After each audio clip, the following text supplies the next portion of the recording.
كافة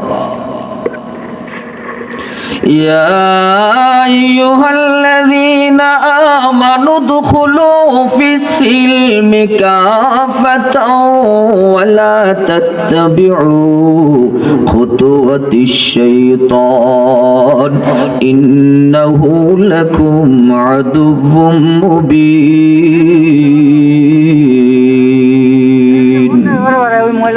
أيضا قال تعالى في شان حبيبه ومحبوبه ومعشوقه مخبرا وآمرا إن الله وملائكته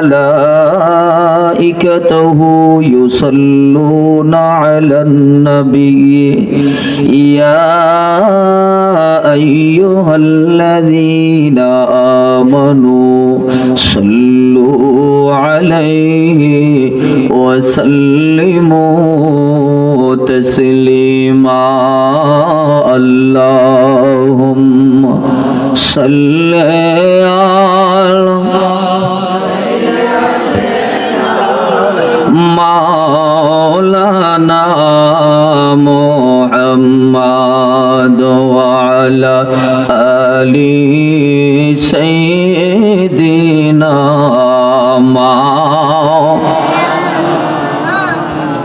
আল্লাহ তুমি দয়া কর নসিব কর মদিনার নবীজিকে না দেখাইয়া কবর দেশে নিও না আল্লাহুম্মা সাল্লি আলা মাওলানা মুহাম্মদ ওয়া আলা আলি সাইয়্যিদিনা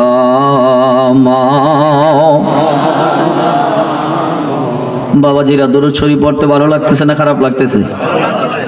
আরেকটু জবান খুলে পড়েন, কেমন লাগতেছে? আজকে আমি তো মনে করি আজকে এখানে একটা ঈমানের পরীক্ষা চলতেছে। কিসের পরীক্ষা চলতেছে? আপনাদের এই পানিশ্বরের মানুষের আজকে একটা ঈমানি পরীক্ষা চলতেছে, কঠিন পরীক্ষা। এই পরীক্ষায় কে পাস করবে আর কে ফেল করবে আমি জানি না, তবে রাসূলুল্লাহর উসিলায় যদি আল্লাহ ঈমান আমাদের যাদের মজবুত আছে হেদায়েতের পথে আল্লাহ তাদেরকেই রাখবেন। কারণ দুই পাশে দুইটা জিনিস যদি রাখা হয়, দুই পাশে দুইটা জিনিস যদি রাখা হয়, আপনি কোনটা রাখবেন আর কোনটা ছাড়বেন এটা আপনার ইচ্ছা। এমন যদি হয়, এবার বলেন তো মানুষ রাখবে কোনটা? যেটা তার জন্য ভালো হয়, ঠিক কিনা বলেন? যেটা তার জন্য ভালো হয় সে এটাই ধারণ করবে, আর যেটা তার জন্য খারাপ সেটা কি করবে না, সে রাখবে না। কথা খুব মনোযোগ দিয়ে বুঝবেন, কারণ আজকের আলোচনার যদিও ওয়াজ মাহফিলের মধ্যে ধারাবাহিকভাবে নবীর মহব্বত, আউলিয়া একরামের মহব্বত, কোরআন সুন্নাহর কথাগুলি বলা হবে, এর ভিতরেই তো আমাদের জীবনের সবকিছু আছে, ঠিক কিনা বলেন? কি আমাদের জীবনের সবকিছু আছে না? এখন আপনি আমি এই পানিশ্বরের মানুষ তো সুন্নি মানুষ, কি মানুষ? কথা বলেন, কি মানুষ? আমাদের কোনো কাজে নবী কষ্ট পাক এটা কি আমরা চাই? আর একটু বড় করে বলা লাগবে, আমরা চাই? আমি আমার থেকে বলছি না, রাসূলুল্লাহর একটা হাদিস শরীফ শোনাইলে আপনি বুঝতে পারবেন আপনি এখন কোন রাস্তায় যাবেন। আমি ভূমিকার আগে এই হাদিস শরীফটা শোনাবো। দুরূদ শরীফ পড়ছি একবার, আরো দুরূদ শরীফ কয়েকবার সামনে পড়বো। আগে হাদিস শরীফটা আপনাদেরকে শোনাই। রাসূল পাক সাল্লাল্লাহু তাআলা আলাইহি ওয়াসাল্লাম আমাদেরকে কি বলছেন? নবীজি বলছেন, উম্মত হায়াতি খায়রুল লাকুম তুহাদ্দিসুনা ওয়া তুহাদ্দিসু লাকুম ওয়া ওয়াফাতি খায়রুল লাকুম। আমার হায়াতটা তোমাদের জন্য কল্যাণ, আমার ওয়াফাতটাও তোমাদের জন্য কল্যাণ। তবে আরেকটু রাসূল আগে কি বললেন? আমার নবী বলেন, উম্মতি তুরাদু আলাইয়া আমালুকুম ফামা রাআইতু মিন খাইরিন হামিদুল্লাহ আলাইহি ওয়া মা রাআইতু মিন শাররিন আস্তাগফিরুল্লাহ লাকুম রাওয়াহুল বাজ্জার। এর নবীর উম্মতের দল, মায়ার নবী রাহমাতুল লিল আলামিন বলেন, উম্মত রে, তোমাদের আমলনামাগুলি আমি নবীর সামনে হাজির করা হয়, তোমাদের আমলনামাগুলি আমি নবীর সামনে উপস্থিত করা হয়। রে উম্মত, আমি যখন তোমাদের ভালো আমলগুলি দেখতে পাই, উম্মত তোমাদের ভালো আমলগুলি যখন আমি দেখতে পাই, তখন আমি নবী আল্লাহর দরবারে শুকর আদায় করি। আর উম্মত তোমাদের খারাপ আমল যখন আমি নবী দেখতে পাই, আস্তাগফিরুল্লাহ লাকুম, এক হাদিসে আছে আস্তাগফিরুল্লাহ আলাইহি। আল্লাহর নবী রাহমাতুল লিল আলামিন বলেন, ওই আস্তাগফিরুল্লাহ লাকুম, আমি নবী তোমাদের জন্য আল্লাহর দরবারে ইস্তেগফার করি, তওবা করি। এর পানিশ্বরের নবীর উম্মত, গুনাহ করি আমি, কান্দেন আমার দয়াল নবী। পাপ করি আমি, নবী আমার মদিনায় শুয়া কান্দে। গুনাহ করি আমি, আমার আপনার গুনার জন্য এই মদিনার রওজা শরীফে এই মুহূর্তেও আমার নবী আল্লাহর দরবারে উম্মতের জন্য ক্ষমা চাইতেছেন, কান্না করতেছেন। আল্লাহ, আমার উম্মত বুঝতে পারে নাই, আমার উম্মত অন্যায় করে ফেলেছে, ভুল করে ফেলেছে, আল্লাহ তুমি মাফ করে দাও। এবার চিন্তা করে দেখো নবীর উম্মত, আমরা কোন উম্মত হইলাম যেই উম্মতের গুনার জন্য নবী মদিনায় শুয়ে কান্দে। এই উম্মত সওয়াবের জায়গা থুইয়া গুনার জায়গায় দৌড়ায়া যায়, ঠিক কিনা বলেন? তাইলে ইমানি পরীক্ষা চলতেছে কিনা? এখন বলেন তো, কার জন্য রসুল কাঁদবেন আর কার আমল দেখে নবী শুকর আদায় করবেন? অন্য দিনের বিষয়টা না, আজকের দিনের বিষয়টা মিলাইয়া দেখেন, কার আমল দেখলে নবী খুশি হবেন আর কার আমল দেখলে রসুল বেজার হবেন। নিজে নিজে বিচার করলেই তো হয়ে যায়, ঠিক কিনা বলেন? একটু জবানটা খুলে ওই নবীর উপর দরুদ শরীফ, আল্লাহুম্মা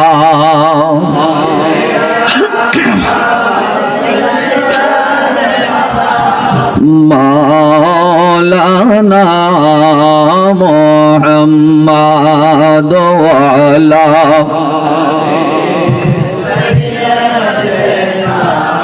মাওলানা, মরণ জানি কবে হবে, লিখিস মরণ কোন জায়গায়, মরণ কালে যেন মোরা নূর নবীকে দেখতে পাই। আল্লাহুম্মা সাল্লি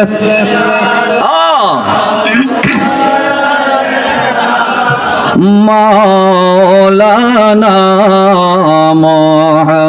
মুহাম্মাদ ওয়া আলা আলি সাইয়্যিদিনা।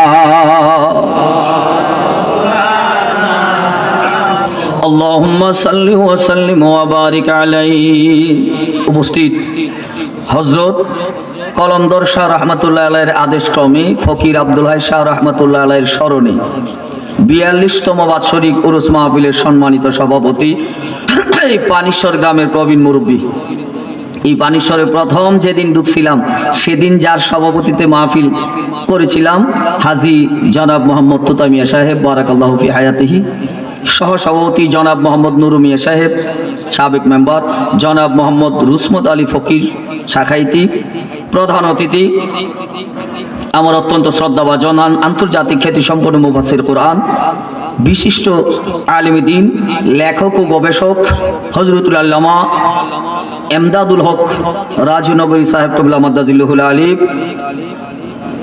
আলোচনা করেছেন উদীয়মান তরুণ তেজস্বী বক্তা হযরত মাওলানা শাহ রেদওয়ান আহমেদ আল কাদি সাহেব।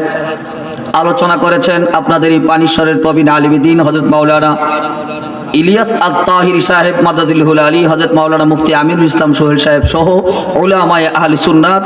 আজকের মাহফিলের শ্রোতাবৃন্দ সকলের প্রতি আবারও সালাম, আসসালামু আলাইকুম ওয়া রাহমাতুল্লাহি ওয়া বারাকাতুহু। আজকের মাহফিলে আসতে পেরে আমরা খুশি না বেজার? জবান খুলে পড়ি আলহামদুলিল্লাহ। আরো বড় করে বলুন আলহামদুলিল্লাহ। আমার বাবাজিরা, মাহফিলটা হয়েছে এক আল্লাহর ওলির আদেশ ক্রমে, ঠিক না? এবং আরেক ফকিরের স্মরণে। দুই দিক থেকেই ফকির আর আল্লাহর ওলিদের স্মরণ, দুনো ফকিরের স্মরণে, একজনের আদেশ একজনের স্মরণ, মাহফিল। আল্লাহ ওয়ালা আপনি আমি হব কিভাবে? কোন পথে হাঁটলে আল্লাহ আমাদেরকে ভালোবাসবেন? কোন রাস্তায় গেলে আমার আপনার ঈমান মজবুত হবে? যেহেতু আমার ভাই মাইকে আমাকে একটা বিষয় ঘোষণা করে দিয়েছেন, আসলে বিষয় আগে দেওয়া লাগে, আর স্টেজে বসার সাথে সাথে দিলে ওই বিষয়ে আলোচনাটা যদিও করা যায়, তারপরে একটা মাইন্ডসেট তৈরি করতে হয় আগে। তা আমি ওনাদেরটাও রাখবো, আর আমি আপনাদেরকে যে বিষয়টা টার্গেট নিয়ে আসছি, যে পানির শর্ত ওয়াজ অনেক হয়েছে, ওয়াজ পানির স্বর কম হয় না, কারণ সুন্নি মানুষ ওয়াজ মাহফিলে অনেক বেশি হয়। আফসোস হলো এই এত ওয়াজ মাহফিলের পরে আমরা কতটুকু হিদায়াত শিখতে পারলাম, কতটুকু ঈমান ইসলাম ইহসান জানতে পারলাম, দিন কতটুকু আমরা বুঝতে পারলাম। যদি দিন বুঝতে পারতাম পুরোপুরি, তাহলে তো আমাদের মাঝে ফিতনা এত বেশি থাকার কথা না, ঠিক কিনা বলেন? কারণ আমি যদি রসুলকে মহব্বত করতাম, আমার কোনো আওয়াজে রসুলুল্লাহর দুরূদের ক্ষতি হবে, আমার কোনো কাজে রসুলের ইয়া নবী সালামের ক্ষতি হবে, আমার কোনো কাজে রসুলুল্লাহর মজলিসের ক্ষতি হবে, এটা কি আমি করতে পারি? কথা বলেন, করতে পারি? তাহলে আমি কোন মুমিন দাবি করছি? যেই মুমিনের দ্বারা রসুল কষ্ট পাবে, এই মুমিনের কি উপায় আছে? কথা বলেন, উপায় আছে? আমার ভাইয়েরা, এই জন্য আলোচনা লম্বা না করে ভূমিকা লম্বা করব না, আলোচনায় ঢুকে যাব। এরই নবীর উম্মত, আল্লাহর কোরআনে হাকিমের মধ্যে আল্লাহ ঘোষণা দেয়, ইয়া আইয়ুহাল্লাযীনা আমানু দুখুলু ফিস-সিলমি কাফা ওয়া লা তাত্তাবিউ খুতুওয়াতিশ শাইতান ইন্নাহু লাকুম আদুউম মুবিন। আল্লাহ বলেন, এই মুমিনের দল, পরিপূর্ণভাবে ইসলামের ভিতরে প্রবেশ করো, তোমরা শয়তানের পথ অনুসরণ করিও না, শয়তানের মত অনুসরণ করবা না, শয়তানের পথে চলবা না, কারণ শয়তান তোমাদের প্রকাশ্য দুশমন, শয়তান তোমাদের প্রকাশ্য দুশমন। এর নবীর উম্মত, শয়তান আমাদের প্রকাশ্য দুশমন। কথা বলছেন কে? আরো বড় করে বলেন কে? শয়তান আমাদের প্রকাশ্য দুশমন বলেছেন আমার আল্লাহ।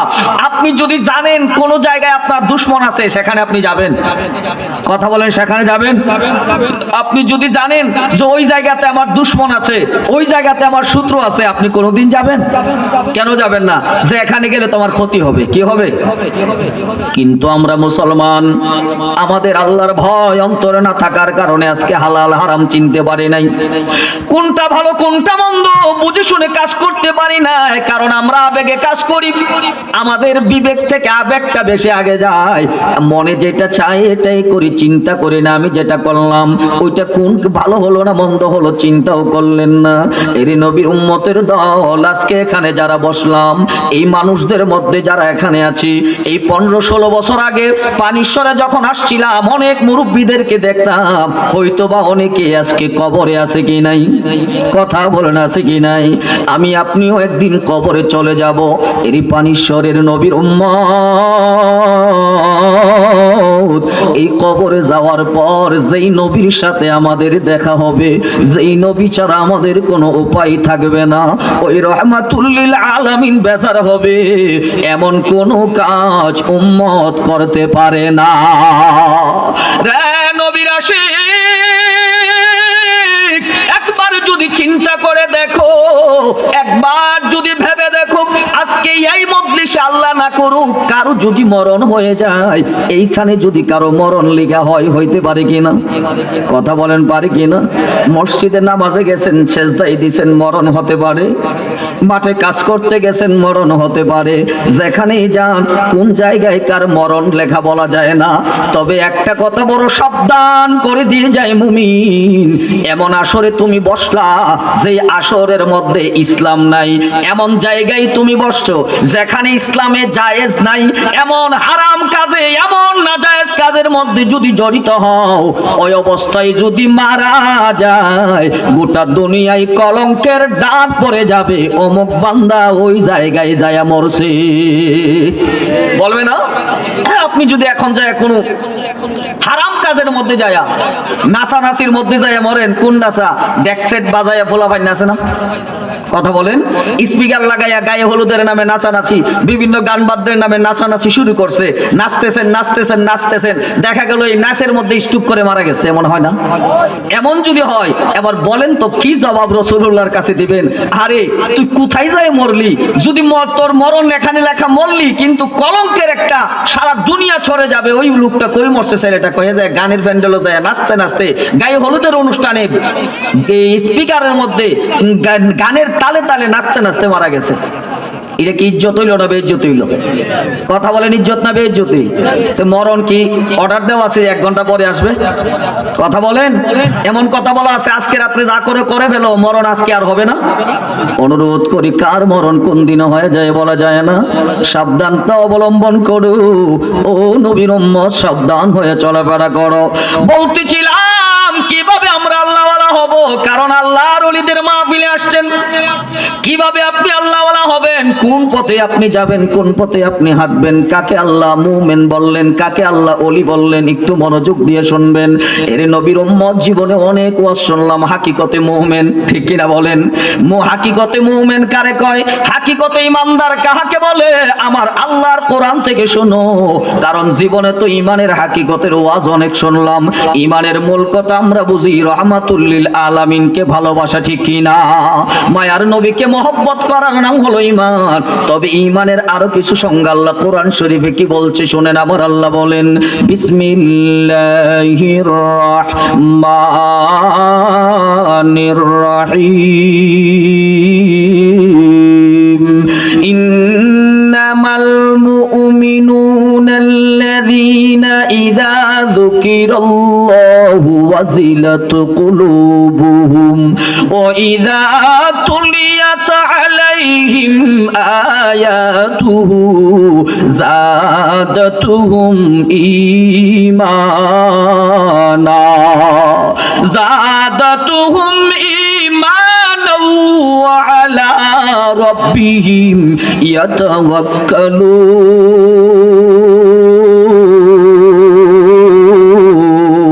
ইয়াতাওয়াক্কালুন। আল্লাহ রাব্বুল আলামিন বলেন, ইন্নামাল মুমিনুনা আল্লাযীনা ইযা যুকিরাল্লাহু ওয়াজিলাত কুলুবুহুম। আল্লাহ বলে মুমিন তো তারা, মুমিন তো তারা আল্লাহর জিকিরের সাথে সাথে যাদের অন্তর কেঁপে ওঠে। আল্লাহু আকবার বলেন। আল্লাহর নাম নিলে যাদের অন্তর কেঁপে ওঠে, আল্লাহর জিকিরের সাথে সাথে যাদের অন্তরে কম্পন সৃষ্টি হয়। ভয়ের সৃষ্টি হয় কিসের ভয়? না জানি আমার আল্লাহ আমার কোন কাজে নারাজ হয়ে যায়, না জানি আমার আল্লাহ আমার কোন কাজে অসন্তুষ্ট হয়ে যায়, না জানি আমার আল্লাহ আমার কোন কাজটাকে অপছন্দ করে ফেলেন। ও আল্লাহর জিকিরের সাথে সাথে অন্তরে ভয় তৈরি হয়ে যায়। মাওলার জিকির করার সাথে সাথে অন্তরে একটা কম্পন সৃষ্টি হয়, কম্পন তৈরি হয়ে যায়। এর নবীর উম্মত, তারপরে আমার আল্লাহ বলেন মুমিন তো তারা কোরআনের আয়াত যখন তিলাওয়াত করে, ওয়াইজা তুলিয়াত আলাইহিম আয়াতুহু যাদাতুহুম ঈমানা, কোরআন তিলাওয়াতের সাথে সাথে তাদের ঈমান বেড়ে যায়। ঈমান বেড়ে যাওয়ার অর্থ হলো ঈমান বাড়েও না কমেও না, ঈমানের শক্তি বাড়ে। ঈমানের কোরআন তেলাওয়াতের দ্বারা কি বাড়ে? শক্তি বাড়ে। কি বাড়ে? কি কষ্ট হইতেছে আপনাদের? আমি এমন একটা ঘটনা বলতে পারবো যে কিসসা শুনে আপনি কানতে কানতে শেষ। 1 ঘন্টা লাগে আমি আপনাকে এক কিসসা দিয়ে সময় নষ্ট করতে পারবো, কিন্তু যেই সময় কান্দানোর পিছনে ঈমান আমলের লাভ হবে না, এই কান্না তো লাভ নাই। তবে ঈমানের সাথে কানতে পারলে লাভ, ঠিক কিনা বলেন? ঈমানের সাথে কানতে পারলে অন্তর একটু চিন্তা করেন না, পরিবর্তন আনার নিয়ত করেন না যে আল্লাহর জিকিরে যার অন্তর কেঁপে ওঠে, আমি কি আল্লাহর নাম শুনে ফিরতে পারছি? আমাকে কেউ ডাক দিছে আল্লাহর দোয়াই তুমি এই কাজটা করিও না, আমি কি সেই আল্লাহর নামের উপর ফিরতে পারলাম? আমি পারলাম না। কোরআন তিলাওয়াতের দ্বারা আমি পারলাম না। কোরআনের তিলাওয়াত শুনলাম, কিন্তু আমি কোরআনের তিলাওয়াতের দিকে আসলাম না। কোরআনের তিলাওয়াত হয়, ওই কোরআনের তিলাওয়াত আমি শুনতে পারি নাই, বরংস উল্টা তিলাওয়াত শোনার জন্য আমরা দৌড়াই। কোরআন তিলাওয়াতে আমাকে আকর্ষণ করতে পারলো না, আল্লাহর জিকির আমাকে আকর্ষণ করতে পারলো না, আমি না ঈমানদার। আল্লাহ বলছে মুমিন তো তারা যারা কোরআন তিলাওয়াতের দ্বারা যাদের ঈমান বেড়ে যায়, ঈমানের পাওয়ার বাড়ে। তারপরে আরেকটা গুণ আমার আল্লাহ বলেন, ওয়া আলা রাব্বিহিম ইয়াতাওয়াক্কালুন।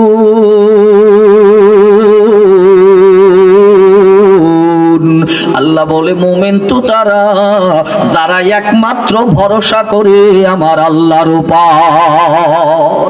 কার উপর? ইমানদারের ভরসা কার উপর? আল্লাহর উপর যদি ভরসা হয়, আরেকজনের ক্ষেতের আইল ভাঙ্গিয়া ফসল করা দরকার আসেনি? দেওয়ার মালিককে। আরেকজনের সম্পদ চুরি করে আনা দরকার আসেনি? এটা হালাল না হারাম? আরেকজনকে ওজন কম দেওয়ার দরকার আসেনি? কারণ ভরসা কার উপর? আমি যতটুকু সুন্দর ওজন করে দিব, ঠিকঠাক মতো দিব, ব্যবসার মধ্যে বরকত দেওয়ার মালিককে। কিন্তু আমরা কি সেটা করি? আমি ভাবতেছি একটু চুরি করে যদি কম দিতে পারি এটা লাভ, আমি যদি একটু চুরি করে অন্যের সম্পদ জুড়ে নিয়ে আসতে পারি এটা লাভ। এটা আপনার লাভ না, এটা আপনার জন্য ক্ষতি। এটা আপনার জন্য, কারণ মুমিনের ভরসা হবে কার উপর? মুমিনের ভরসা হবে আল্লাহর উপর। কারণ হযরতে আবু বকর সিদ্দিকের ঘটনা আপনারা জানেন। আমার নবীর দরবারে ঘরে যা ছিল সব নিয়ে হাজির করে দিয়েছে। নবী বললেন, আবু বকর রে, তুমি তোমার পরিবারের জন্য কি রেখে আসলা? তুমি তো ঘরে যা ছিল সবই নিয়ে আসছো। হযরতে সিদ্দিক আকবর রাদিয়াল্লাহু তাআলা আনহু জবাব দিয়েছিলেন, ইয়া রাসূলুল্লাহ, আমি আমার পরিবারের জন্য আল্লাহ এবং তার রাসূলকে রেখে আসলাম। ও নবী, আল্লাহ এবং তার রাসূল আমার পরিবারের জন্য আছে। দেওয়ার মালিক আল্লাহ, নেওয়ার মালিক আল্লাহ। আল্লাহর উপর ভরসা রাখবারে মুমিন। দুনিয়ার দিকে দৌড়াইও না, দুনিয়ার দিকে দৌড়াইলে ইমানের হাকিকত পাইবেন না। ও নবীর উম্মত, আমার আল্লাহ বলছেন ইমানদার তো তারা। তারপরে বলেন আল্লাযীনা ইউকিমুনাস সালাতা, যারা নামাজ কায়েম করে। আল্লাহু আকবার বলেন। নামাজ কি করে? পরে এমন না, নামাজ কায়েম করে। যারা নামাজ কায়েম করে, ওয়া মিম্মা রাযাকনাহুম ইউনফিকুন, যারা আল্লাহর পথে খরচ করে, আল্লাহ যা রিজিক দিয়েছে ওই রিজিক থেকে যারা আল্লাহর পথে খরচ করে তারা হলো মুমিন। তারপরে আমার আল্লাহ বলেন এই গুণগুলি যাদের মধ্যে আছে তাদেরকে আল্লাহ কি বলেন? এই বানেশ্বরের কোন হুজুরের কথা নয়, কোন পীর সাহেবের কথা নয়, কথা আমার আল্লাহ। আল্লাহ বলেন এই গুণগুলি যার মধ্যে আছে, আল্লাহর জিকিরে অন্তর কেঁপে ওঠে, কোরআন তিলাওয়াতে ঈমান মজবুত হয় এবং আল্লাহর পথে খরচ করে, ভরসা করে, আল্লাহর উপর নামাজ কায়েম করে। এই গুণগুলি যাদের মধ্যে আছে আল্লাহ বলেন উলাইকা হুমুল মুমিনুনা হাক্কা। আল্লাহ বলেন তারাই হলো হাকিকতে ঈমানদার। সুবহানাল্লাহ বলেন। আল্লাহ বলেন উলাইকা হুমুল মুমিনুনা হাক্কা, হাকিকতে মুমিন হলো তারা যারা এই গুণগুলি যাদের মধ্যে আছে। আল্লাহু আকবার বলেন। এখন আপনি যদি এই গুণগুলি বাদ দিয়ে নিজের দাবি করেন যে আমি হাকিকতে মুমিন, আমার মধ্যে ঈমানের হাকিকত আছে, লাভ হবে? কথা বলেন, লাভ হবে? এবার হাদিস শরীফ থেকে আপনাদেরকে আরেকটা কথা শোনায়া যায়। এর নবীর উম্মত, আমার মায়ার নবী রাহমাতুল লিল আলামিন একদিন হেঁটে যাচ্ছেন এমন সময় সাহাবী হারিস ইবনে মালিকের সাথে দেখা। আমার নবী বলে, রে হারিস, ও হারিস, আজকে তোমার সকালটা কেমন হলো? আল্লাহু আকবার বলেন। রাসূল আমার বলেন আজকে তোমার সকালটা কেমন হয়েছে? একটু দরুদ শরীফ পড়েন। আল্লাহুম্মা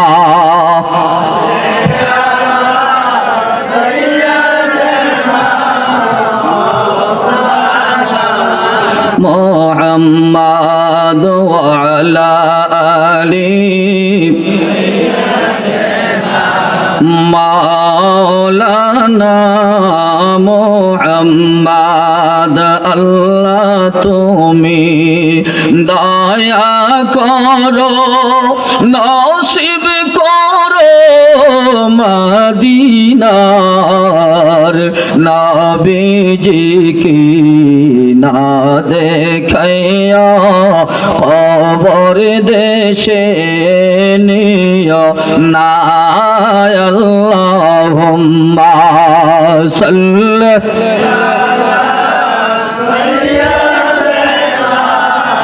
মাওলানা মুহাম্মাদ ওয়া আলা আলি সাইয়্যিদিনা আল্লাহুম্মা সাল্লি ওয়া সাল্লিম ওয়া বারিক আলাইহি। নবী আমার চলে যায়, মাররা বিরাসূলিল্লাহি সাল্লাল্লাহু আলাইহি ওয়াসাল্লাম ফাকালা লাহু, নবী আমার হারিস ইবনে মালিককে ডাক দিয়ে বলে, কাইফা আসবাহতা ইয়া হারিসু, ও হারিস আজকে তোমার সকালটা কিভাবে হলো? আল্লাহু আকবার বলেন। আজকে তোমার সকাল হলো কিভাবে? সাহাবী কি উত্তর দেয় জানেন? সাহাবী উত্তর দেয় বড় মজার কথা। সাহাবী এবার জবাব দেয়, ইয়া রাসূলুল্লাহ, আমার সকাল হয়েছে আসবাহতু মুমিনান হাক্কা, ও নবী আমার সকাল হয়েছে হাকিকতে মুমিন হিসাবে, আমার সকাল হয়েছে হাকিকতে মুমিন হিসাবে।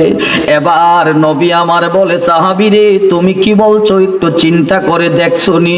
ক্বালা ফানজুরু মা তাকুলু ফা ইন্না লিকুল্লি শাইইন হাকিকাতুন ফামা হাকিকাতু ঈমানিকা।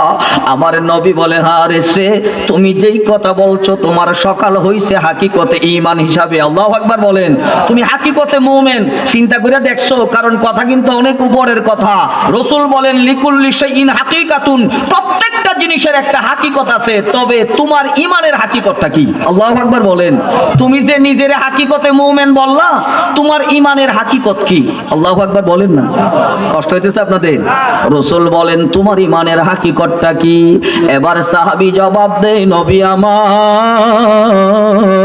আমার ঈমানের হাকিকত হলো, হুজুর আমার ঈমানের হাকিকত হলো আযাফাত নাফসি আনিদ দুনিয়া ওয়া আসহারতু লিযালিকা লাইলি ওয়া যমান্না নাহারি ওয়া কান্নি আনজুরু ইলা আরশি রাব্বি বারিজা।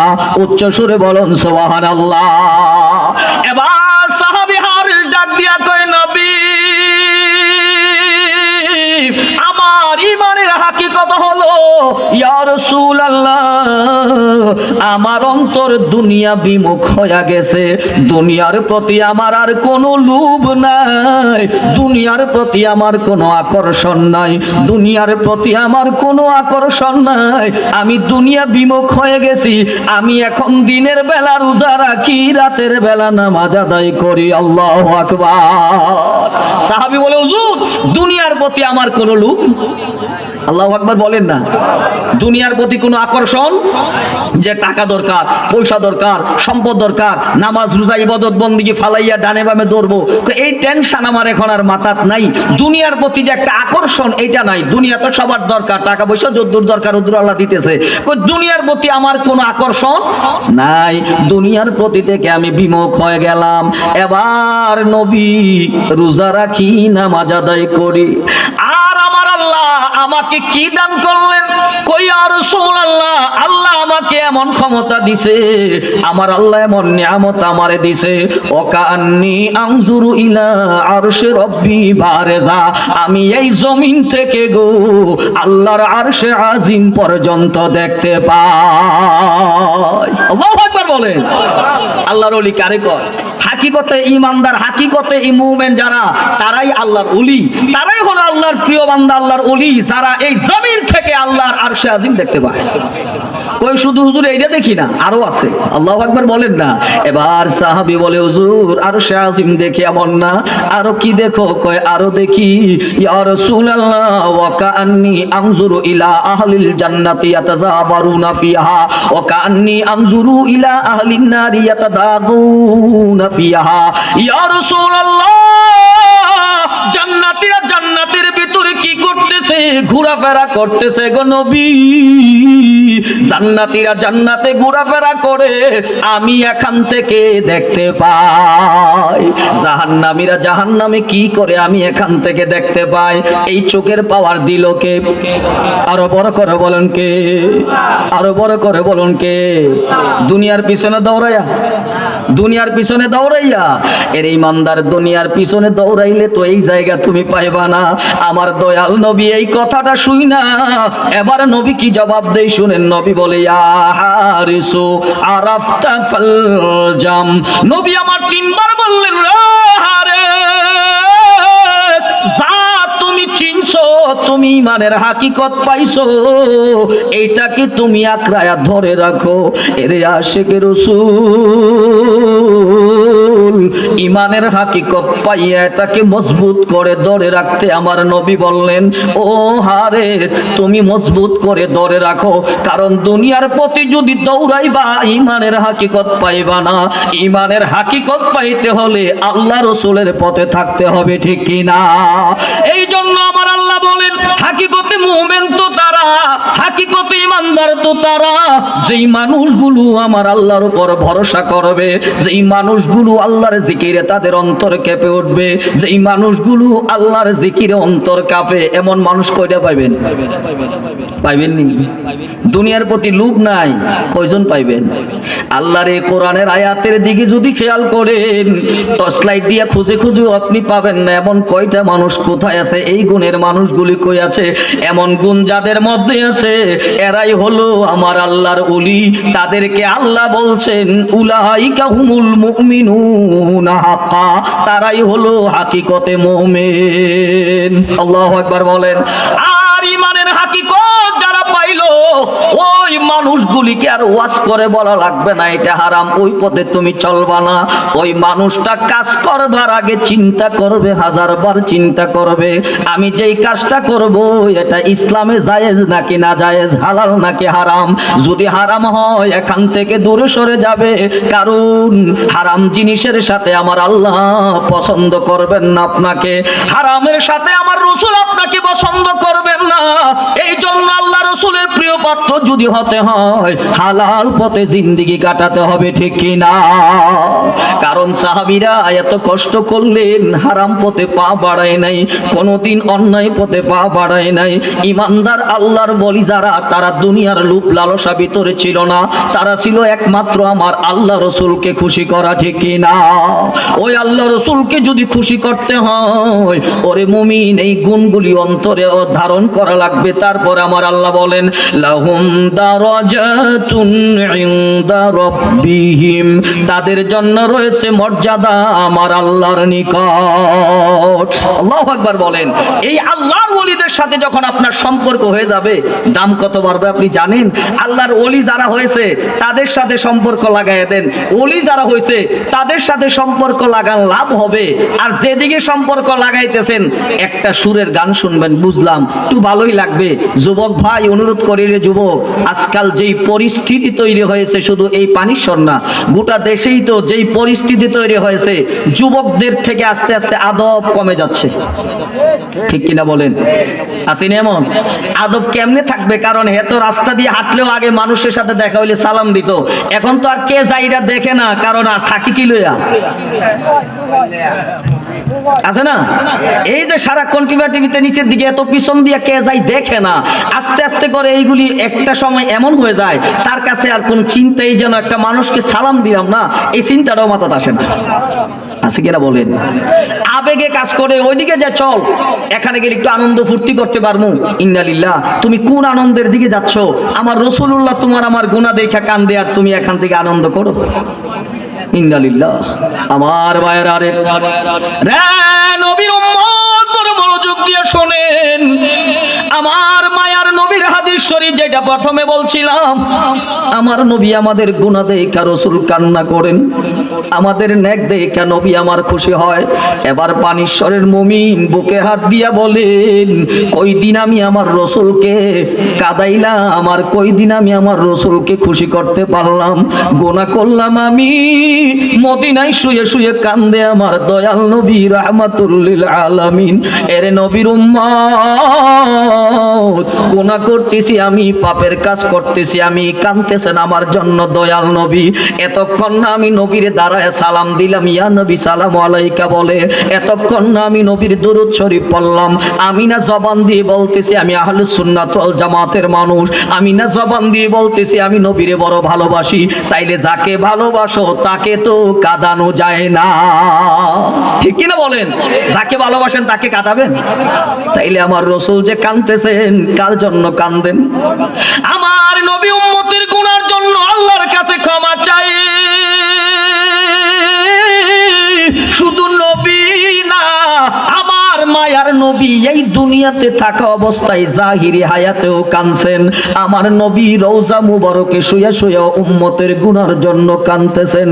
এর নবীর উম্মত, আমার মায়ার নবী শুধু কাঁদেন নাই, নবীর উম্মতের জন্য নবীর আওলাদরা পর্যন্ত কেঁদেছেন। কারণ একদিন আমার মায়ার নবীকে খুঁজে পাওয়া যায় না, রাসূল আমার পাহাড়ের কিনারায় সিজদায় পড়ে পড়ে উম্মতের মায়ায় কাঁদতেছেন।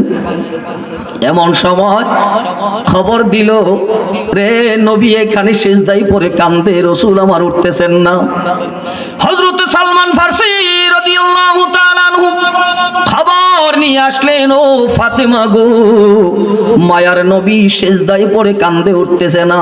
শের খুদা মাওলা আলী গেলেন, সিদ্দিক আকবর রাদিয়াল্লাহু তাআলা আনহু গেলেন, এবং দুই নাতি ইমাম হাসান আর ইমাম হুসাইন দুইজন গেলেন।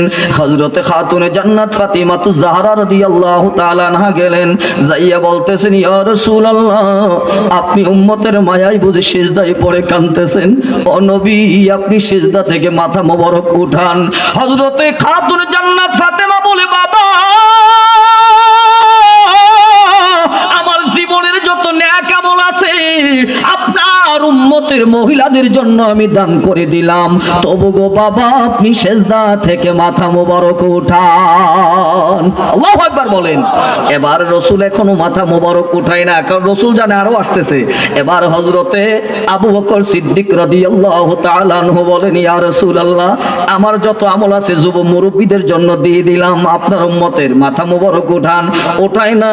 হযরতে আলী মুর্তজা বলেন, আমি আমার আমল দিয়ে দিলাম, আপনি উঠান। উঠায় না।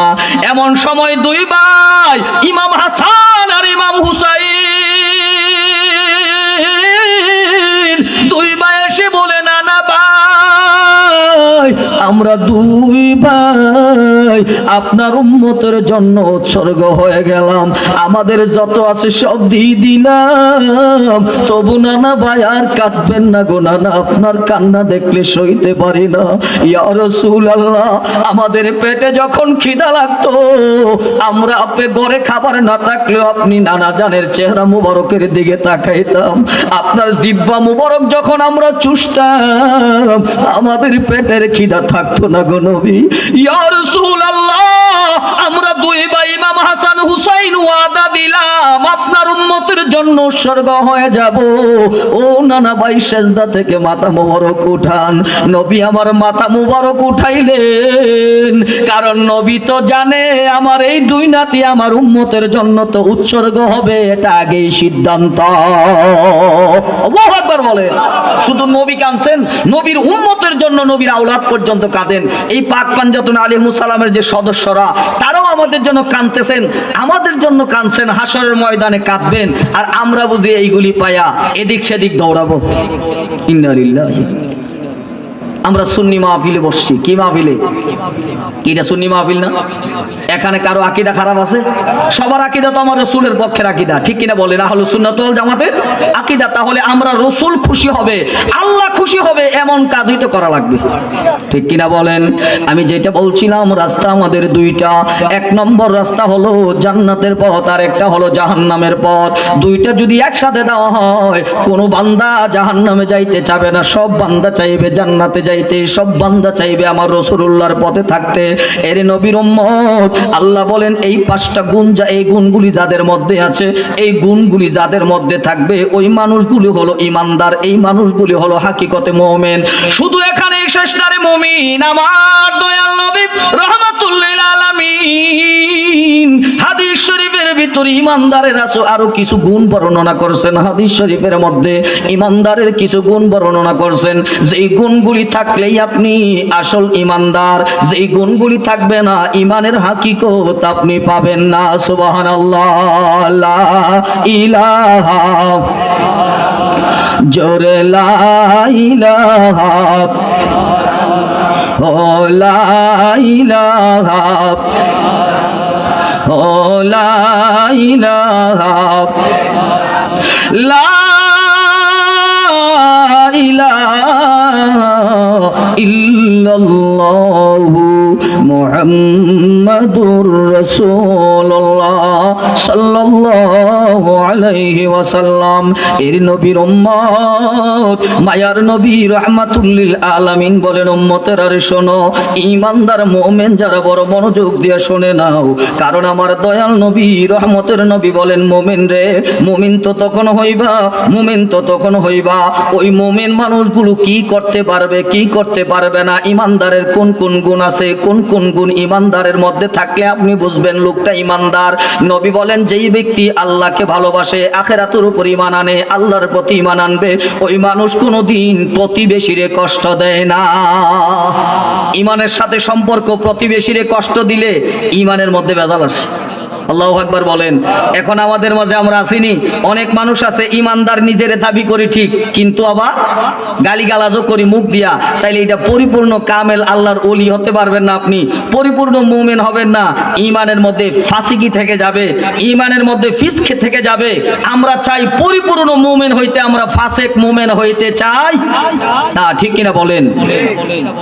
কষ্ট হইতেছে আপনাদের? শেষ করে দেব? চলবে কতক্ষণ?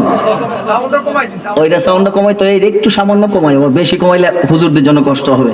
মাইকের সাউন্ডটা বাড়াই দিয়ে ওইটা স্পিকারটা একটু কমাই, একটু দূরে শরীফ আল্লাহুম্মা সাল্লি আলা সাইয়্যিদিনা মাওলানা মুহাম্মাদ ওয়া আলা আলি সাইয়্যিদিনা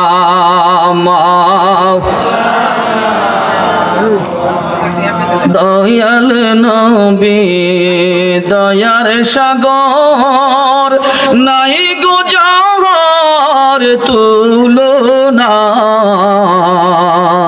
সেই নবীকে মাটি বললে ঈমান তোমার থাকবে না। আল্লাহুম্মা সাল্লি আলা মাওলানা মুহাম্মাদ ওয়া আলা আলি সাইয়্যিদিনা।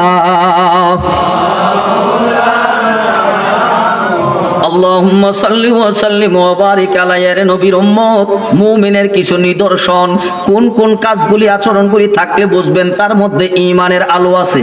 ঈমানের, কারণ ঈমানের এমন একটা জিনিস, ঈমান এমন এক সম্পদ, যে ঈমান না থাকলে আপনার বাহির ভিতর দুটোটা অন্ধকার হয়ে যাবে।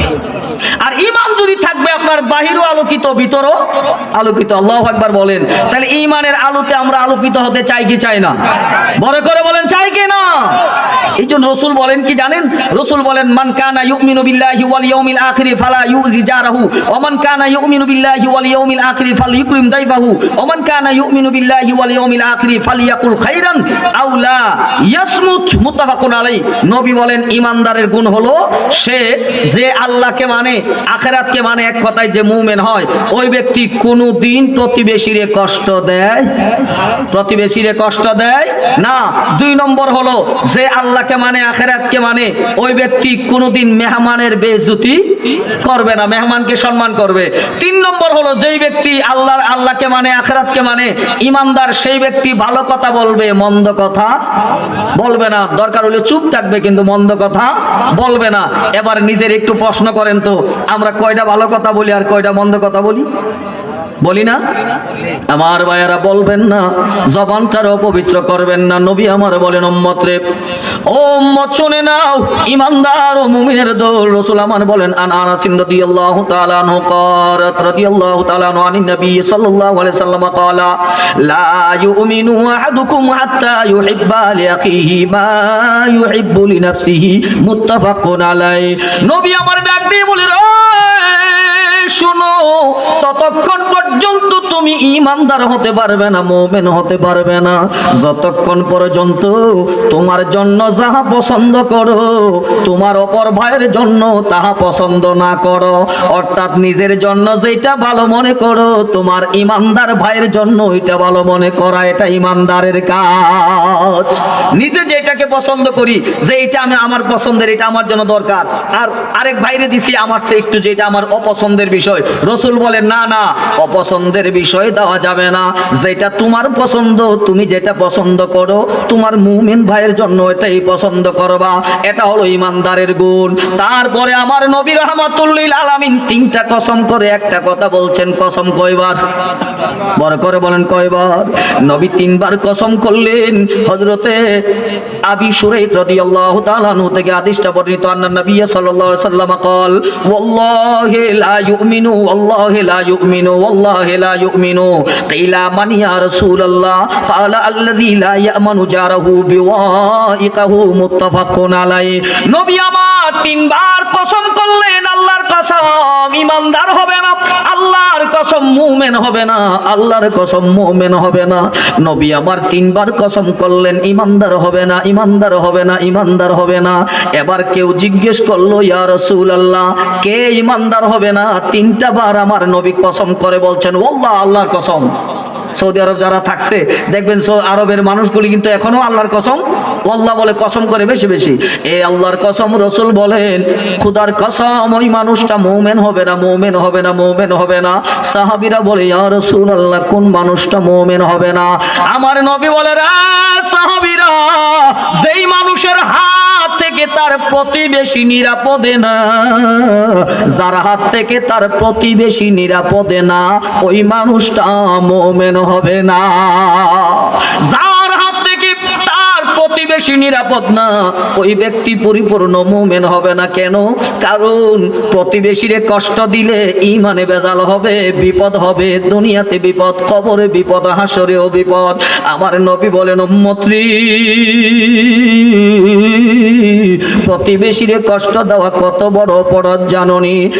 এক লোক আমার নবীর কাছে যায় বলে ইয়া রাসূলুল্লাহ আমি কবে মুহসিন হব, আমি কবে মুহসিন হব? মাতা আকুনু মুহসিনান, নবী গো আমি কবে মুহসিন হব? মুহসিন অর্থ আল্লাহওয়ালা। মুহসিন অর্থ কি? যে ইহসান করে, সোজা কথা আল্লাহওয়ালা, যেভাবে আপনারা বুঝেন সেভাবে বলতেছি। আমি কবে মুহসিন হব? এবার রাসূলুল্লাহ কি বলে জানেন? নবী বলেন ও উম্মত তুমি মুহসিন কোন দিন হবে জানো? যেদিন তোমার প্রতিবেশী তোমারে মুহসিন বলবে। সুবহানাল্লাহ বলেন। যেদিন তোমার প্রতিবেশী তোমাকে বলবে তুমি মুহসিন, সেদিন তুমি মুহসিন। এতে কি বোঝা যায়? আল্লাহর নবী রাহমাতুল লিল আলামিন বলছেন সেদিন তুমি মুহসিন হবে যেদিন তোমার প্রতিবেশী তোমাকে মুহসিন বলবে, অর্থাৎ তুমি আল্লাহওয়ালা, তুমি ইহসান করো, দয়া করো, সেদিন তুমি মুহসিন। এতে বোঝা যায় প্রতিবেশীর সাক্ষ্যটাও আল্লাহর কাছে অনেক বড় দামি। প্রতিবেশীর সাক্ষ্যটাও আল্লাহর কাছে অনেক বড়। কিন্তু আমরা প্রতিবেশীর কষ্ট দেইনি, দেই না? চলাফেরা কষ্ট দেয় না? বাড়ির উপর দিয়ে একদিন হাইটা গেলে আরেকদিন রাস্তা দিনে বন্ধ করে দিই। ওই পাশে যাইতে রাস্তার কিনারে, আমার ক্ষেতের কিনার দিয়ে রাস্তা, এমন কাটা রাস্তার কিনারে দিছি যে হাঁটতে যায় অনেক সময় পড়লে একবারে সর্বনাশ। আছে কি না? এইগুলি করেন না। হ্যাঁ, একটু এমন একটা বেড়া দিয়ে দেন যাতে ফসলের ক্ষতি না হয়, মানুষের যাইতেও জন্য সুবিধা হয়। এই যে কাজটা আপনি করে দিলেন, এই করে দেওয়াটা আপনার জন্য ক্ষতি না। যেই মানুষটাই যাবে ওই মানুষটা বলবে লোকটা অনেক ভদ্র মানুষ, নিজের জমি যেন নষ্ট না হয় সুন্দর একটা ব্যবস্থাও করছে, রাস্তাটাও সুন্দর করে রাখছে যেন মানুষ বিপদ আপদে যাইতে পারে। এটা কি ক্ষতির ব্যাপার না ভালো কাজ? তাহলে এইভাবে ভালো কাজ করবেন। আপনি কি ভাবছেন যে আমি 5 ওয়াক্ত নামাজ পড়ি, রোজা রাখি, হজ করছি, যাকাত দেই, আমার দায়িত্ব শেষ? না না না, এইগুলি তো দায়িত্ব পালন করছেন, পাশাপাশি মুসলমানের কিছু হক আছে, এই হকগুলি আমাদের পালন করতে হবে। ঠিক কিনা বলেন? আমার ভাইয়েরা, মুসলমানের কিছু হক আছে, দায়িত্ব আছে, এইগুলো পালন করা লাগবে। রে নবীর উম্মত, ইমানদার যদি আপনি হইবেন, আল্লাহওয়ালা যদি আপনি হইবেন, তাইলে শুধু একদিকে হাঁটলে হবে না, চতুর্দিকে আপনাকে খেয়াল করে চলা লাগবে। কোন দিকে আমার অন্যায় হয়ে যায়, কোন দিকে আমার অপরাধ হয়ে যাচ্ছে কিনা। আপনি যখন আল্লাহওয়ালা হবেন, আপনার অন্যায় হওয়ার সাথে সাথে আপনি আল্লাহর কাছে ক্ষমা চাইবেন। আল্লাহ বুঝতে পারি নাই, করে ফেলেছি, সাথে সাথে আপনি তওবা করে নেবেন। আল্লাহর ওলিদের দরবারে মানুষ কেন যায়? কারণ তারা দুনিয়ার পিছনে দৌড়াইতো না, তাদের ভরসা ছিল আল্লাহর উপর, যার কারণে আজকে মানুষ তাদের পিছনে দৌড়ায়। ঠিক কিনা বলেন? কারণ তাদের ভরসা ছিল কার উপর? আল্লাহর উপর। এই জন্য তারা আর পিছনে মানুষ দৌড়ায়, তারা মানুষের পিছনে দৌড়ায় না। এই ক্ষমতা দিছে কে? আরো বড় করে বলেন কে? এই ক্ষমতা দিলেন আমার আল্লাহ। ওই মাওলার পথে যদি থাকতে হয়, রসুলের পথে যখন থাকবেন, আপনাকে অবশ্যই শুধরাতে হতে হবে, অবশ্যই আপনার আমার মধ্যে পরিবর্তন আনা লাগবে। রে পানিশ্বরের নবীর উম্মত, আল্লাহর কোরআনের প্রতি যেমন শ্রদ্ধা রাখবেন, কোরআনে আল্লাহ যেইভাবে মুমিনের গুণ বর্ণনা করলেন, ওই গুণগুলি অর্জন করার চেষ্টা করব। এর বিপরীত গুণগুলো অন্তর থেকে দূরে সরানোর চেষ্টা করব। কারণ আমরা তো দুনিয়ার মায়াও চাই। এই যে করোনা গেল কিনা? গেছে না কয়েক বছর আগে করোনা? এই করোনার মধ্যে কত মানুষ ব্যবসা করে করে কোটিপতি হয়েছিনি? মাস্ক বিক্রি করে, কি বিক্রি করে? মাস্ক বিক্রি করে কোটিপতি, অনেক বড় ব্যবসা হয়ে গেছে। ফাঁকি দিয়ে আবার অনেকে দেখবেন এই রমজান মাস আসলে 500 টাকার জিনিস 2000 টাকা। কাপড় আছে না এমন কাপড়? 500 টাকার কাপড় রমজান মাসে কত বাড়াই দিছে? 2000 বাড়ায়। এখন যদি আপনি যায় কাবা শরীফে হজ করেন, লাভ হইব? হ্যাঁ, আপনাকে সাবধানতা অবলম্বন করতে হবে। এত টাকা এত দুনিয়াদারি না করে আমার মুসলমানকেও কষ্ট দেওয়া যাবে না, আল্লাহ রাসূলের বিধানের বাইরেও যাওয়া যাবে না। কারণ আমার আল্লাহ বলছেন, আহাল্লাল্লাহুল বাইআ ওয়া হাররামার রিবা। আমার আল্লাহ ব্যবসাকে হালাল করেছে এবং সুদকে আমার আল্লাহ হারাম করেছে। হারাম কি? ব্যবসা কি? হালাল। ব্যবসা কি? আর সুদ? সুদ হইলো হারাম আর ব্যবসা হইলো হালাল। তাইলে হালাল ব্যবসা করতে আল্লাহই তো বলছেন ব্যবসা হালাল করো, কিন্তু ব্যবসাটা যেন হালাল উপায়ে থাকে সেইভাবেই করা লাগবে। ঠিক কিনা বলেন? এর নবীর উম্মত, ব্যবসাটা ওইভাবে করো, কারণ নবীর সাহাবীরাও ব্যবসা করছে। হযরত আবু বকর সিদ্দিক রাদিয়াল্লাহু তাআলা আনহু ব্যবসা করেন। একদিন মহিলা ওনার কাছ থেকে কাপড় নিলেন। কাপড় নেওয়ার পর ওই মহিলা কাপড়টা ফিরায় আনলেন। পরের দিন আইনা ফিরায় দিলেন, নেন আপনার কাপড় আমার পছন্দ হয় নাই, আপনার কাপড় রেখে দেন, আমার টাকাটা আমারে ফেরত দিয়া দেন। হযরত আবু বকর সিদ্দিক কাপড়টা রাখলেন, টাকাটাও ফেরত দিলেন, চোখের পানি ফালায়া ফালায়া কাঁদতে শুরু করলেন। সাথের মানুষেরা জিগায়, ও গো আবু বকর, কেন আপনি কাঁদেন? এমন করে কেন কাঁদেন? আপনার এই টাকার জন্য বুঝি কাঁদেন? টাকা একটু লাভ হইতো এই জন্য কাঁদেন? কয় না। ব্যবসা কাপড় ফেরত দিছে এই জন্য কয় না। আমার ব্যবসার জন্য আমি কাঁদি না, টাকার জন্য আমি কাঁদি না। আমি আবু বকর সিদ্দিক এই জন্য কাঁদি, কারণ মহিলা আমার কাপড় নিছে, পছন্দ হয় নাই, ফেরত দিয়ে দিছে, টাকা আমি ফেরত দিয়ে দিছি। আমার আল্লাহ তো ইমানের বিনিময়ে, জান্নাতের বিনিময়ে আমাদেরকে ক্রয় করে নিয়েছেন। আমার আল্লাহর কাছে তো আমরা বিক্রি হয়ে গেছি। আমার আল্লাহ যদি বলে, আবু বকর, তোমার আমল তোমারে ফিরাইয়া দিলাম আর জান্নাত আমি রেখে দিলাম। আমার আল্লাহ যদি আমার আমলের প্রতি অসন্তুষ্ট হয়ে যায়, আমার মাওলা যদি আমার আমলের প্রতি অসন্তুষ্ট হয়ে যায়, আমি আবু বকর কোথায় যাব? এই জন্য কান্দি। দুনিয়াতে অপছন্দ হইলে যদি ফেরত দেয়, আমার আল্লাহর অপছন্দ যদি হয়, আমার আল্লাহ তো ফেরত দিয়ে দিতে পারে।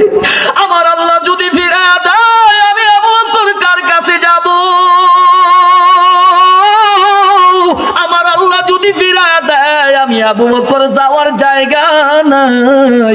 এই জন্য আমি কান্না করি, আল্লাহ নি আমি আবু বকরকে কবুল করে নাই। বড় করে বলুন সুবহানাল্লাহ। এর কোন আবু বকর? যেই আবু বকর সিদ্দিক রাদিয়াল্লাহু তাআলা আনহু জীবনের সব কিছু দিয়ে আমার রাসূলকে ভালোবাসছে, জীবনের সব দিয়ে আমার নবীকে ভালোবাসছে। দুনিয়ার সম্পদের আশা করে নাই, টাকার আশা করে নাই। বিপদ আপদে দৌড়ায় গেছে। আমরা মুসলমান বিপদে পড়লে আমরা সহযোগিতার জন্য হাত বাড়াই না। কিছু কিছু মানুষ আছে হাত বাড়ায়, সবাই কিন্তু এই চিন্তাটাও করে না। অন্য মুসলমান আমার সাথে তার একটু গরমিল আছে, দেখা যায় বিপদে পড়ছে, সময় মতো তারে আর একটু চাপায়া দেয়। আছে কিনা বলেন? সময় মতো একটু চাপায়া দেয়। রাসূল বলেন ইমানদারের কাজ এটা না। ইমানদারের কাজ হলো পরামর্শ চাইলে তাকে ভালো পরামর্শ দেওয়া। কি পরামর্শ দেওয়া? কষ্ট হইতেছে আপনাদের? কি পরামর্শ দেওয়া? তাইলে ইমানদারের কাজ হলো তাকে ভালো পরামর্শ দেওয়া। বিপদে যদি পড়িয়া যায় তারে সুন্দর পরামর্শ, ভালো পরামর্শ দাও। কারণ নবী বলেন এক মুমিনের উপর আরেক মুমিনের 6টা অধিকার আছে। কয়টা? নবী বলেন এক মুমিনের উপর আরেক মুমিনের 6টা অধিকার। এর ইমানদার এই 6টা অধিকার যদি ঠিক মতো পালন করবেন, এই 6টা দায়িত্ব যদি ঠিক মতো পালন করবেন, তাহলেই দেখবেন অনেক কিছু সহজ হয়ে যাবে। বড় করে বলুন সুবহানাল্লাহ। নবী আমার রাহমাতুল লিল আলামিন বলেন, আন আবি হুরায়রা রাদিয়াল্লাহু তাআলা আন্না রাসূলুল্লাহি সাল্লাল্লাহু আলাইহি ওয়াসাল্লাম قال হাক্কুল মুসলিমি আলাল মুসলিমি সিত্তুন। নবী বলে এক মুসলমানের উপর মুসলমানের হক হলো 6টা। কয়টা? বড় করে বলেন কয়টা? কষ্ট হইতেছে বেশি আপনাদের? এই 6টা হক বলে আমি আলোচনার শেষ দিকে যাব, কারণ লোকও আপনারা বেশি না, আলোচনা বেশি করব না। যেটা বলছিলাম কয়টা হক, এবার বলেন তো 6টা হক কি কি জানেন সবাই? অনেকের জানা আছে, অনেকের জানা নাই। ওয়াজ তো জীবন ভর শুনছি, একটু ওয়াজ মনেও রাখবেন। 6টা হকের মধ্যে 1 নম্বরে রসুল বলেন, সিরিয়ালে না বলতে পারেন, কিছু কিছু মনে রাখেন। 1 নম্বরে রসুল বলেন 1 নম্বর হক হলো যখন কোন মুসলমানের সাথে দেখা হবে, ইজা লাকিতাহু ফাসাল্লিম আলাইহি। যখন কোন মুসলমানের সাথে দেখা হবে, প্রথম মুসলমানের দায়িত্ব হলো সালাম দেওয়া। কি দেওয়া? তাহলে মুসলমানের সাথে মুসলমানের দেখা হইলে কি দেওয়া? 1 নম্বর দায়িত্ব।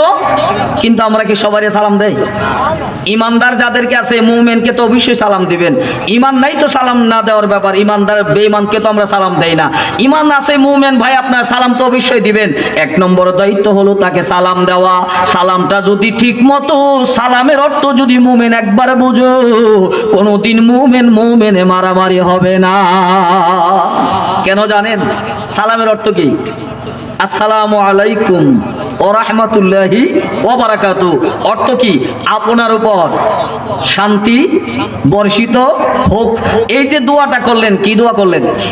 শান্তি না অশান্তি? কথা বলেন, শান্তি না অশান্তি? তাইলে আপনি দোয়া করলেন মুমিনের শান্তির জন্য, এখন কি আর অশান্তি হইতে পারে? সালামের চিন্তা যদি করেন, লোকটাকে আমি দোয়া করলাম শান্তির জন্য, আবার আমি এখানে অশান্তি কেমনে করি? সালামের মর্মটা যদি আপনি বুঝবেন, অশান্তি সমাজে সৃষ্টি হবে না। 2 নম্বরে নবী বলেন, উম্মত ওয়াইজা দাআকা ফাজিবুহু।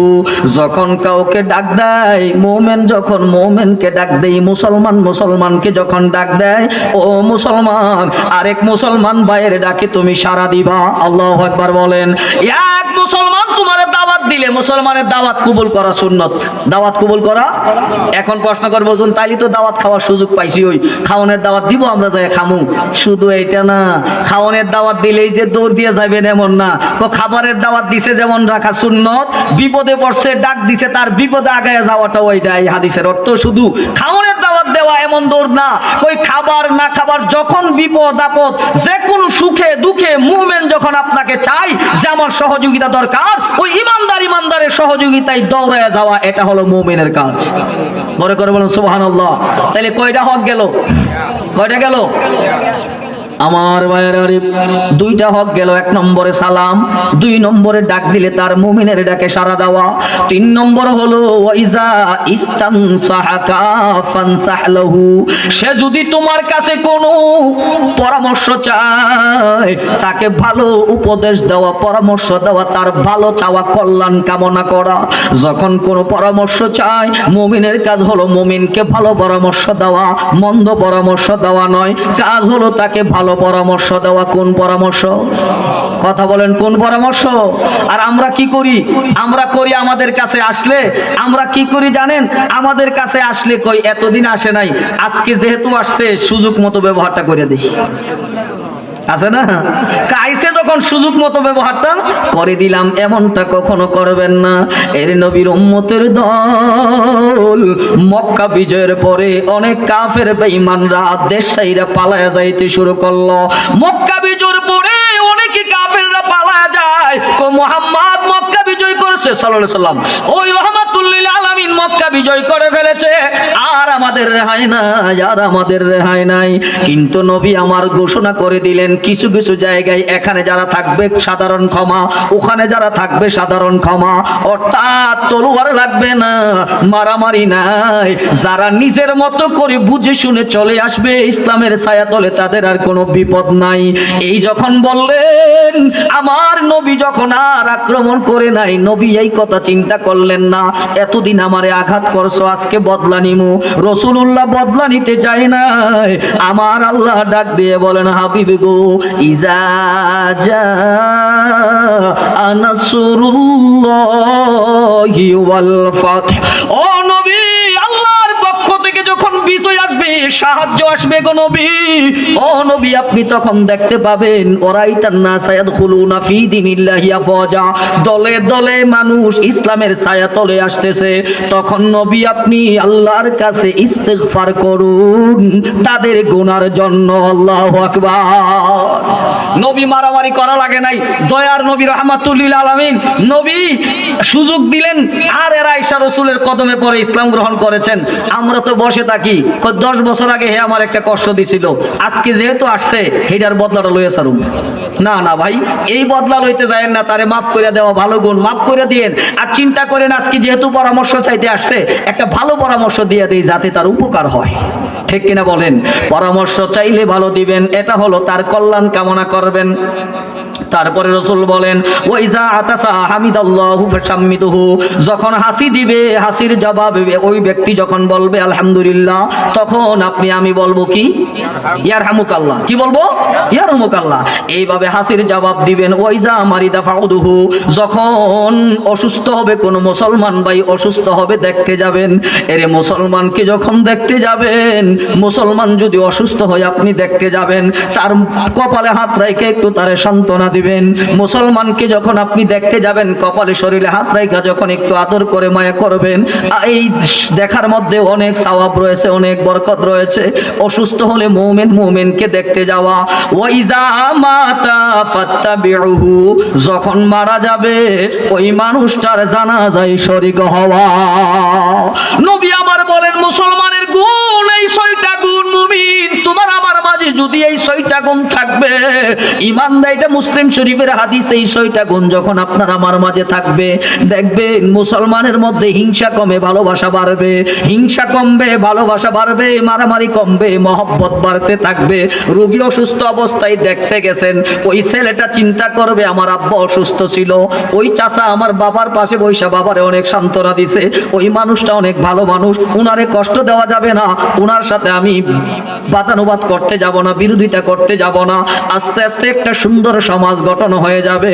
কারণ আমার নবী তো আসছেন একটা সুন্দর আদর্শ সমাজ, আমাদেরকে একটা হক্কানি রব্বানি, আমাদেরকে একমাত্র আল্লাহর দরবারে কবুল হওয়ার মতো উপযুক্ত করে তোলার জন্যই তো রাসূল আসছে। ঠিক কিনা? নবী তো আসছেন আল্লাহর কাছে আমাদেরকে কবুল করাতে। কারণ নবী বলছেন উম্মতি উম্মাতুন মারহুমাতুন, নবী বলছে আমার উম্মত হলো ক্ষমাপ্রাপ্ত উম্মত। রে নবীর উম্মত, নবীর আদর্শ যদি ধরে রাখতে পারো, একদিন আমার আল্লাহ রাসূলের পাকের উসিলায় আমাদেরকে ক্ষমা করে দিবে। কারণ ক্ষমা যদি পাইতে হয় আল্লাহর দেওয়া রাস্তায় যাওয়া লাগবে। ঠিক কিনা বলেন? ক্ষমা পাওয়া দরকার আসেনি? আপনাদের কষ্ট হইতেছে? কারণ এই পানিশ্বরে তো আমি অনেক পুরান মানুষ, আমি তো পানিশ্বর অনেক ওয়াজ করছি, কারবালার ওয়াজ করতে করতে পানিশ্বর আসলেই কারবালা, আসলেই কারবালা, আসলেই কারবালা, অনেক ওয়াজ পানিশ্বর করেছি। এখন তো আসলে রিজিক যখন থেকে তখন আসা হয়, সময় সুযোগ হয় না, অনেক সময় ডেটে মেলে না। আজকে যেহেতু আসছি কিছু কথা শুনে যাচ্ছি, কষ্ট হচ্ছে না তো আপনাদের?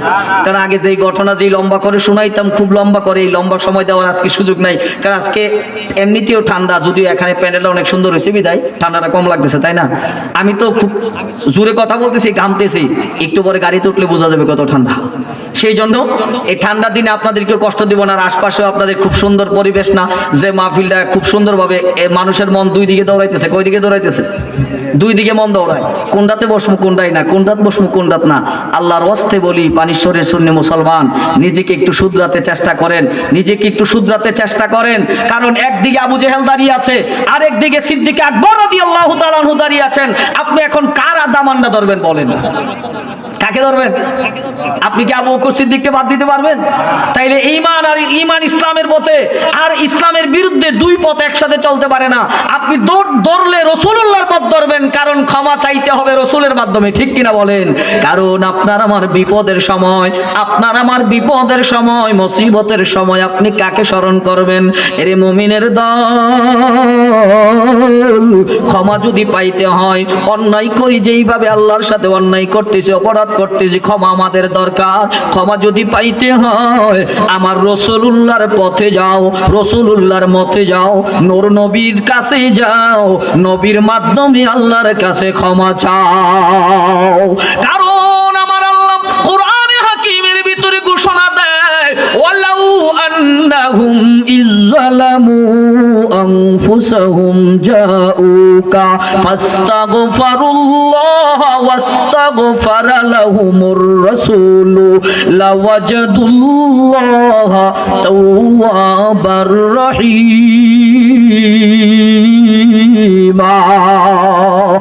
আল্লাহু আকবার বলেন। আল্লাহ রাব্বুল আলামিনের এই আয়াত আমাদেরকে কোন দিকে নিচ্ছে জানেন? যত অন্যায় করেছি বানেশ্বরের মানুষ, আমরা যত গুনাহ করি, আমরা যত অপরাধ করি, আমরা যত কিছুই করছি, নিজেদের উপর জুলুম করেছি, মাপ যদি পেতে হয় নবীর দরবারে যাওয়া লাগবে। আল্লাহু আকবার বলেন। কার দরবারে? এর একটা হাদিস শরীফ আছে, আপনাদেরকে শোনাই। মাপ চাইতে হলে রাসূলের দরবারে যাইবে। কেমন? কারণ নবীর দরবার ছাড়া ক্ষমা পাওয়া আমাদের জন্য সম্ভব না। এর নবীর উম্মতের দল, যত অন্যায় করি, যত অপরাধ করলাম, কিন্তু বান্দা যখন নবীর দরবারে যাবে, বান্দা নবীর কাছে গিয়া ক্ষমা চাইলে নবীর উসিলায় আল্লাহ মাফ করে দিবেন। আমার মায়ার নবী রাহমাতুল লিল আলামিন চলে গেছেন। নবী আমার এই জমিন থেকে জাহিরি ভাবে আর নাই। রাসূল পর্দা করে রওজা মুবারকে শুয়ে গেছেন। এমন সময় হযরত উতবি থেকে বর্ণিত এক ঘটনাটা বলতেছেন, কই কুনতু জালিসান ইনদা কবরিন নবী সাল্লাল্লাহু আলাইহি ওয়াসাল্লাম। উতবি বলেন, আমরা রাসূলুল্লাহর রওজা মুবারকের সামনে বসা ছিলাম, রাসূলের রওজা মুবারকের কাছে বসা। এমন সময় একজন ব্যক্তি আসলো, ফাজা আরাবিয়ুন। ওই লোকটা আইসা আসসালামু আলাইকা ইয়া রাসূলুল্লাহ, ওই লোকটা আইসা আমার নবীর সালাম দিছে। সালাম দিয়া লোকটা বলছে আমিতুল্লাহ ইয়াকুলু, লোকটা বলতেছে যে আল্লাহ বলছেন, আমি শুনছি। কি বলছেন? কই ওয়ালাউ আন্নাহুম ইযলামু আনফুসাহুম। এই আয়াতটা পাঠ করলেন। ওই আয়াতটা পাঠ করে কাঁদতেছে, ইয়া রাসূলুল্লাহ, আমি ওই আল্লাহর আয়াতের অনুপাতে আপনি রাসূলের দরবারে হাজির হয়ে গেলাম আমার গুনাহগুলি লইয়া। আমি অপরাধ করেছি, আমি গুনাহ করেছি, আমার গুনাহগুলি লইয়া আপনি নবীর দরবারে আমি হাজির হলাম। ও নবী, ক্ষমার জন্য আমি হাজির হয়ে গেলাম। নবী কি জাহিরি ভাবে আছে নাকি রওজাত? নবী কোথায়? নবী এখন আমার রওজায়। এই কথাটা বলে ওই ব্যক্তি কাঁদতে কাঁদতে চলে গেল। নবী আমার এই রওজা মুবারকে শোয়া। এই দিক থেকে চলে যাওয়ার পর হযরতে উতবি বলেন, আমি গেলাম, আমি রাসূলুল্লাহর ওই প্রেমিক লোকটা যখন আইসা কাঁদতে কাঁদতে চলে গেল, আমিও ফিরে গেলাম। আমি ফিরে যাই, সুম্মা ইনসারাফাল আরাবিয়্যু, লোকটা যখন চলে গেল, ফাগালাবাতনি আইনি, আমার চোখ ঘুম আসলো, আমার চোখে আমি ঘুমাই গেলাম। উতবি বলে, আমি ঘুমাইলাম, আমি ঘুমানোর পরে আমি দেখতে পাই ফারাইতুন নবিয়্য সাল্লাল্লাহু আলাইহি ওয়াসাল্লাম ফিন নাওমে। উতবি বলে, রে আমি যখন ঘুমাইলাম, আমি ঘুমের মধ্যে আমার নবী রাহমাতুল লিল আলামিনকে দেখতে পাই। আমার নবী ডাক দিয়া বলে, রে উতবি, ইয়া উতবি, আল হাক্কুল আরাবিয়্যু ফাবাশশিরহু আন্নাল্লাহ ক্বাদ গাফারা লাহু। আমার নবী বলে, উতবি রে, খবর সুসংবাদ জানায়া দাও, যেই লোকটা আমার রওজা শরীফের কিনারে আসছিল তার গুনাহ ক্ষমা করা হয়েছে। বড় করে বলেন সুবহানাল্লাহ। সবাই একটা নারায়ে দেন, নারে তাকবীর, নারে তাকবীর, নারে রিসালাত, নারে রিসালাত, নারে গাউসিয়া। প্রধান অতিথির আগমন, প্রধান অতিথির আগমন।